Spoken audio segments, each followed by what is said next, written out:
سلام به همه دوستان. امروز میخوایم در مورد یکی از معروف‌ترین و پرطرفدارترین سگ‌های دنیا صحبت کنیم. جرمن شپرد. این سگ‌ها به خاطر هوش بالا، وفاداری بی‌نظیر و توانایی‌های شگفت‌انگیزشون در کارهای مختلف از جمله پلیس، امداد و نجات و حتی به عنوان سگ‌های خدمت همیشه در صدر انتخاب‌ها قرار دارند. پس اگر شما هم به فکر نگهداری از این نژاد با ویژگی‌های خاص هستید، با من همراه باشید تا به شما بگم چه ویژگی‌هایی، چالش‌هایی و نیازهایی داره که باید بهش توجه کنید. مشخصات فنی و نژادی جرمن شپرد.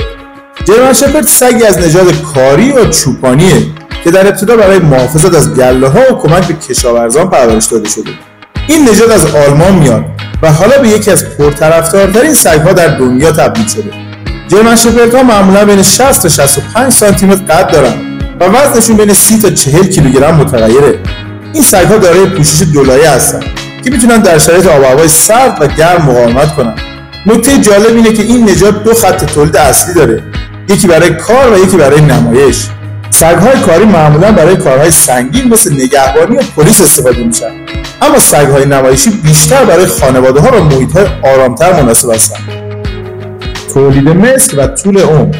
جرمن شپردها معمولا در هر زایمان 6 تا 8 توله به دنیا میارن. توله‌ها خیلی سریع رشد میکنن و از همون سنین پایین شروع به یادگیری مهارت‌های اجتماعی میکنن.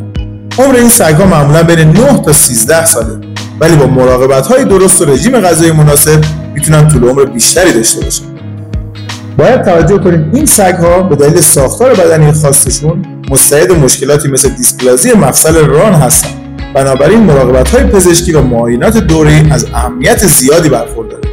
تغذیه و شرایط نگهداری. برای نگهداری جرمن شپرد باید رژیم غذایی اون رو دقیقاً بر اساس نیازش تنظیم کنیم.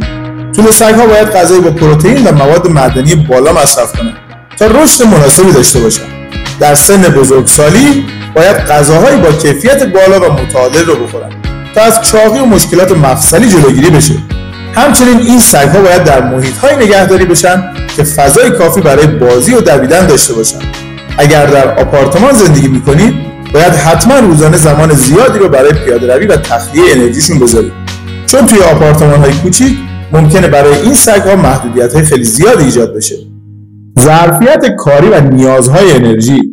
جرمن شپردها سگ‌های بسیار پر انرژی هستند و برای سلامتی جسمی و روحیشون به فعالیت زیاد نیاز دارن.